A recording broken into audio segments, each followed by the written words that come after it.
So welcome back. We were looking at types of mass spectrometer. Basically, you will be studying 4 different types of mass spectrometers: magnetic deflection type, time of flight, radio frequency type, and quadrupole type. Let us see one by one. One thing I want you all to remember is that up to the point of ionization and acceleration, everything will remain same. The part where the deflection I will actually start is where you will have new techniques. So the 4 techniques that we are speaking here are basically related to how you are deflecting these ions that have been already accelerated and brought into the deflection area. So we'll be seeing here the first one is magnetic deflection type.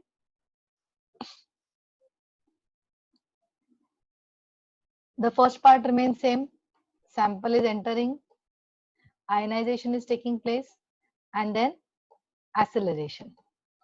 When these accelerated ions will enter into this region where you have a magnet, an electromagnet basically, which will deflect these ions.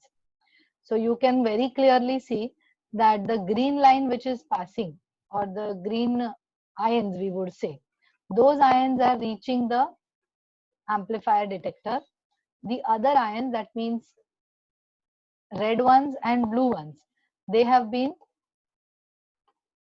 deflected onto the surface and they have collided and they have destroyed. So what remains with us is only the ones which are having the appropriate mass to charge ratio, and those will be detected by the amplifier. In case we want to detect the other ones also, we'll have to make sure that we can collect them and then we can measure them and amplify them.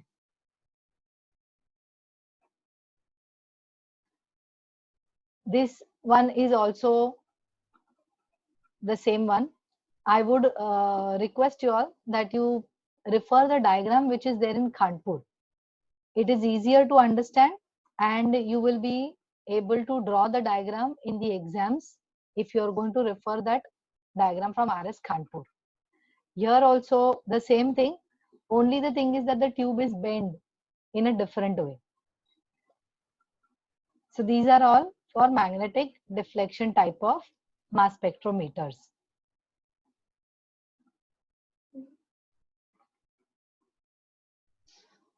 Just have a look at the diagrams.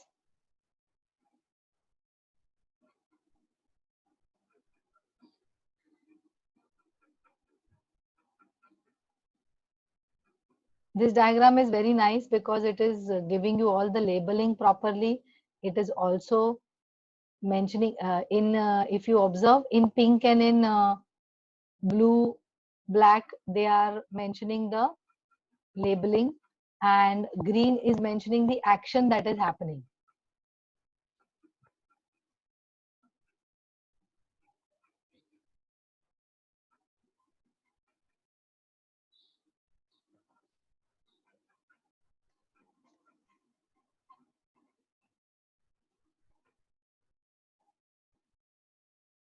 The next one is time of flight.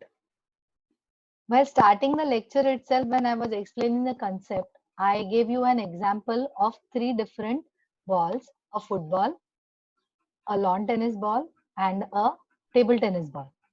Now consider that the 3 are placed on ground in the same line, and all 3 of them are pushed with a force. The moment they are pushed, at the same time, there is a fan or a blower which is blown onto them from the point where the force was applied. That means if they are traveling in the straight path, you are applying a fan from behind. Now, because of this fan, these balls will start getting deflected, or they will start moving. They get out of their inertia and they start accelerating. Now, when they are accelerating, you suddenly stop the blower. When you stop the blower, the table tennis ball will seem to have gone farther because it is very light. Then the lawn tennis ball, and then the football.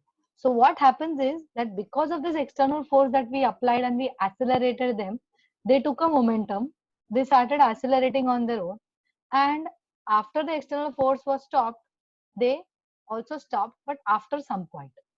Now, in this situation, what we understood was that the table tennis ball, which was very lighter, could be blown easily by the air. Then afterwards, the lawn tennis ball, and later on the football. So all these three, depending on their masses, were pushed further to the towards the end. The same concept lies here. If you observe here, the sample inlet, ionization, and after ionization there is acceleration. Now once the acceleration is complete, okay, they enter into something called as the flight tube or the flight path. Now in this flight path there is vacuum, so whatever acceleration they have gained, they will continue with that acceleration. And because of that, if you observe, the heavy ions remain behind and the lighter one move forward, and automatically the lighter ones will reach the ion detector earlier as compared to the heavier ions, and thus one by one we can measure them. And what you see at the in the second diagram, that there are different ions, and in the flight path they get separated, and you can observe a very good mass spectrum at the end of the detector.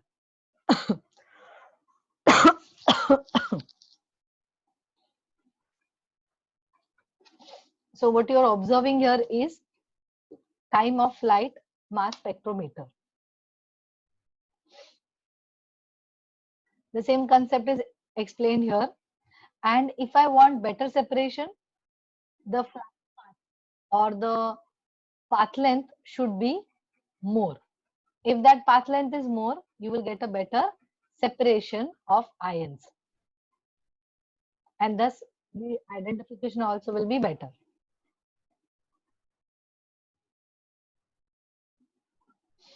You could have either a linear or a reflector type of time of flight mass spectrometer. The first one is linear, the second one is reflector type.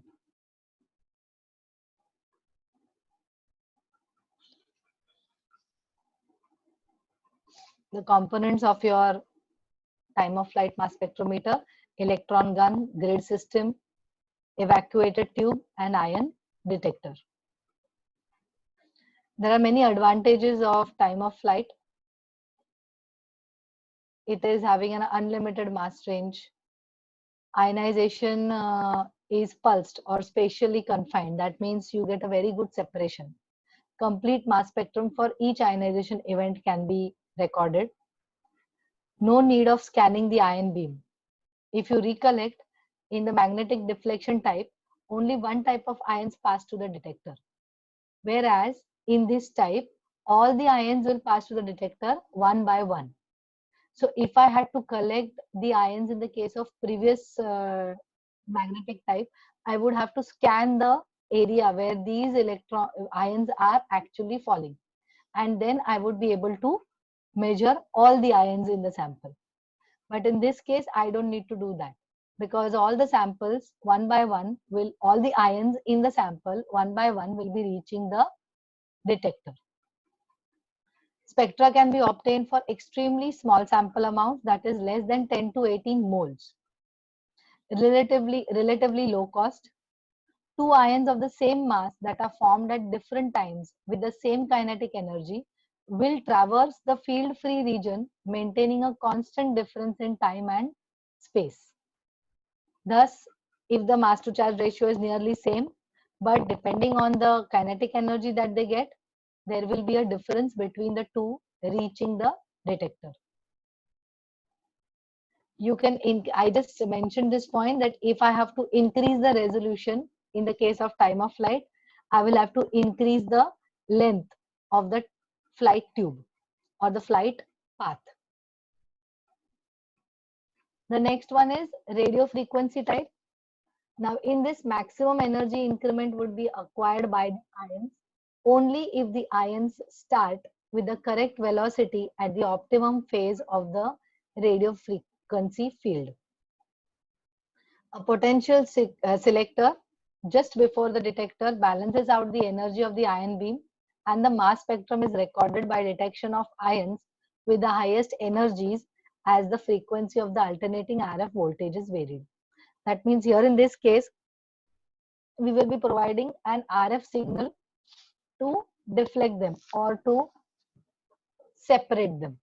And the ones which are having the correct velocity at the optimum phase of the radio frequency will be passed to the detector. The rest will be colliding the edges of the detector. There is no particular diagram that I have obtained for radio frequency type of mass spectrometer. It's applied in 3 phases and with the help of 3 equally spaced grids, and it is comparatively very lightweight.